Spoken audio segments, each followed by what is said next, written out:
Hello दोस्तों, SG classes में आप सबका स्वागत है। जैसा कि आप सबको मालूम है, कल आरआरबी एएलपी की आंसर की आ चुकी है। तो आंसर की आने के बाद बहुत सारे बच्चों के मन में डाउट है कि उनका प्री निकलेगा या नहीं निकलेगा, भाई मेंस की तैयारी करें या ना करें। तो इस वीडियो में आप सबके डाउट को मैं दूर करने की कोशिश करूँगा। तो आप प्लीज़ इस वीडियो के एंड तक बने रहें, जिससे आपको आइडिया मिले। इस वीडियो के एंड में मैं आपको सेफ स्कोर बताऊंगा। अगर आपका इतना स्कोर है तो आपको मेंस की तैयारी करनी चाहिए या नहीं करनी चाहिए। तो इस वीडियो के एंड तक आप बने रहिए। तो चलो शुरू करते हैं।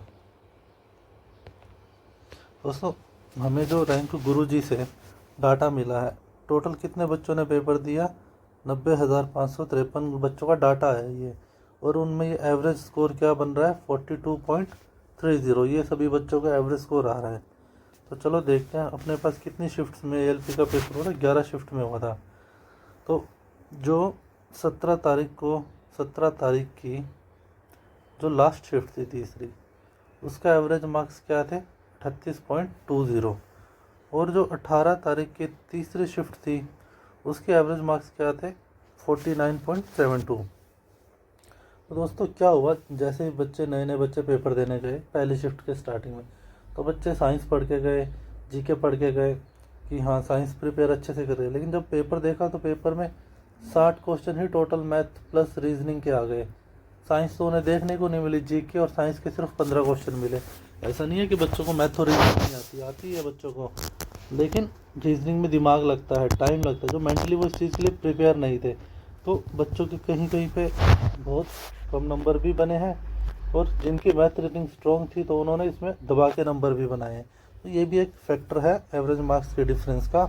तो शुरू करें। उसके बाद क्या हुआ, जैसे ही पहली शिफ्ट में ऐसा आया तो बच्चों ने क्या किया, देखा भाई हाँ मैथ रीजनिंग आ रही है, तो उन्होंने अपनी मैथ रीजनिंग को और स्ट्रॉन्ग किया। उस हिसाब से उस माइंड सेट से पेपर देने गए, तो उनके नंबर थोड़े बढ़े भी, जिसको उन्हें फ़ायदा भी हुआ। तो देखते हैं 17 तारीख को जो शिफ्ट थी, उसमें थर्ड शिफ्ट में एवरेज मार्क्स कितने आ रहे हैं, 38.20। और इसमें कितने बच्चों का डाटा है हमारे पास, 8,000 बच्चों का। तो जो 17 तारीख की शिफ्ट थी उसमें एवरेज मार्क्स है 38। और जो लास्ट शिफ्ट है अपनी, उसका एवरेज मार्क्स है 49। इनके बीच का डिफरेंस कितना है, 11 नंबर का डिफरेंस है। जो 17 फेब वाले बच्चे रहेंगे ना, जिनके मार्क्स 38 रहेंगे, उनके 11 मार्क्स जुड़ के वो मार्क्स कहीं ना कहीं 49 के पास पहुंच जाएंगे। तो आप सभी अपनी शिफ्ट देख के उसके अकॉर्डिंग एवरेज मार्क्स देख लीजिए और जितना डिफरेंस है उतना जोड़ लीजिए। जैसे मान लो ये चौथी शिफ्ट थी, 13 तारीख की पहली शिफ्ट, इसके एवरेज मार्क्स 40 है, तो इसके मार्क्स कितने बढ़ेंगे, 9 बढ़ेंगे। और जिसके मान लो 11 तारीख की इसकी पहली शिफ्ट थी, उसके कितने मार्क्स बढ़ेंगे, लगभग 4 मार्क्स उसके बढ़ेंगे। तो जितना भी आपका भी रो स्कोर आ रहा है, तो उसमें ये मार्क्स ऐड कर लीजिए, तो ये आपको नॉर्मलाइजेशन के मार्क्स आपको बन जाएंगे। अगर हम जोन वाइज बात करें, तो जो सबसे कम एवरेज मार्क्स बन रहे हैं वो किसके बन रहे हैं, जम्मू और श्रीनगर के। क्योंकि यहाँ पे बहुत कम बच्चों का डेटा आया और बहुत कम बच्चों ने अप्लाई किया था, क्योंकि वैकेंसी सीट्स ही बहुत कम थी।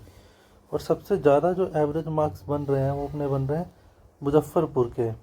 कितने, 49.17 एवरेज मार्क्स बन रहे हैं मुजफ्फरपुर जोन से। तो चलो आगे बढ़ते हैं।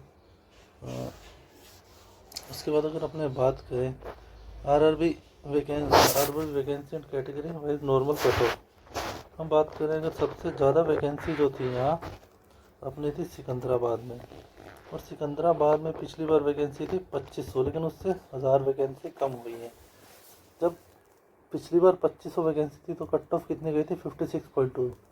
आपको पहले ही बता देता हूँ दोस्तों, ये 56 जो मार्क कट ऑफ है इस 100 पर है।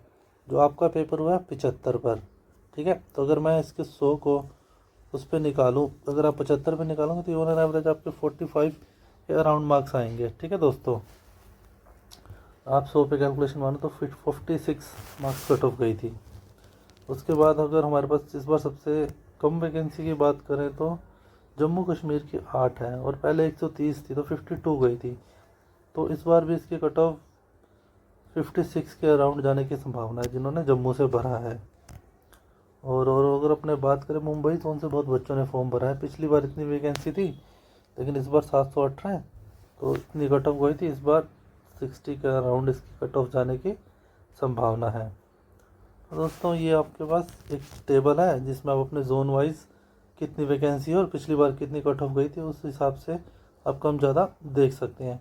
अगर मैं बात करूं एक सेफ स्कोर की, कि मेरा कितना सेफ स्कोर है।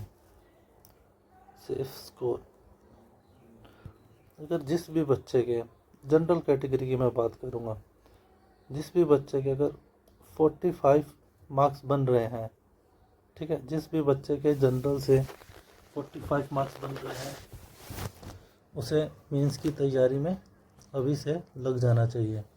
अगर मैं ओबीसी से बात करूं, ओबीसी में जिस बच्चे के 42 मार्क्स बन रहे हैं उसे भी मेंस की तैयारी करनी चाहिए। अगर एससी की बात करूं, एससी की 38 तक जिसके हैं उसे तैयारी करनी चाहिए मेंस की। अगर एसटी के लिए एक नंबर दूं तो 35, एसटी में जिसके भी 35 मार्क्स बन रहे हैं उसे मेंस की तैयारी करनी चाहिए। अगर ईडब्ल्यूएस की मैं बात करूं, ईडब्ल्यूएस में अगर जिसके 40 से 42 हैं उसे भी मेंस की तैयारी करनी चाहिए। अब बात करते हैं उन बच्चों की जिनके किसी के 30 मार्क्स हैं। मैं फॉर जनरल बात कर रहा हूँ, सभी को मिला के जनरल, किसी के 30 हैं, किसी के 35 हैं। अब दोस्तों बात सच्ची कड़वी है पर सच्ची, आपका मेंस में नाम नहीं आने वाला, आपका प्रीलिम्स पास नहीं हो, तो आपको यहाँ से करना क्या है, आपको फिर से प्री की तैयारी में लग जाना है। प्री और मेंस में कोई ज़्यादा फ़र्क नहीं होता। अब प्री की तैयारी कीजिए। प्री की तैयारी कैसे करनी है, आपको प्रीवियस ईयर क्वेश्चन पेपर करने हैं। जितने भी अभी एएलपी के पेपर हुए हैं वो सब सोल्व कीजिए। एनटीपीसी के आंसर की आ जाएगी, उसके पेपर सोल्व करिएगा। टेक्नीशियन के सोल्व करें। जितने भी रेलवे के पेपर हैं प्रीवियस ईयर सब सोल्व करें दोस्तों, आपके नंबर बढ़ेंगे। आज आप 30 नंबर लाए हैं, अगले वाले प्री में जिसकी वैकेंसी आने वाली है 11,000 प्लस वैकेंसी है, उसमें आप आज जब आपके 30 नंबर है तब आप 60 नंबर लाएंगे, आपका पक्का प्री निकलेगा। बस आप पढ़ते रहिए, लगे रहिए। अब बात करते हैं मेंस की, कि मेंस में तैयारी कैसे करें। तो मेंस के लिए आपको क्या करना है, पिछले प्रीवियस ईयर क्वेश्चन पेपर जितने भी हैं, एएलपी हो, एनटीपीसी हो या ग्रुप डी, जो भी हैं उनके मैथ्स के क्वेश्चन कीजिए, रीजनिंग के क्वेश्चन कीजिए, जीके के क्वेश्चन कीजिए दोस्तों। ये सब आप कीजिए, आपके ज़रूर नंबर बढ़ेंगे, क्योंकि टीसीएस रेलवे का पेपर बनाता है और ये मोस्टली प्रीवियस ईयर पेपर ही बनाता है। प्रीवियस ईयर पेपर देखो कि वही पैटर्न फॉलो करता है, उससे आपकी प्रैक्टिस भी होगी, आपको एग्ज़ाम ओरिएंटेड क्वेश्चन भी मिलेंगे। यही आपकी प्रैक्टिस का सबसे अच्छा जरिया है। मैं खुद previous year question paper solve करता था, मैं आपको भी यही एडवाइस है, प्रीवियस ईयर क्वेश्चन पेपर करिए जितना हो सकता है। तो दोस्तों उम्मीद है आपको वीडियो पसंद आएगी। आप मेरे चैनल के साथ जुड़े रहिए, वीडियो को लाइक करें, शेयर करें एंड सब्सक्राइब करें। धन्यवाद।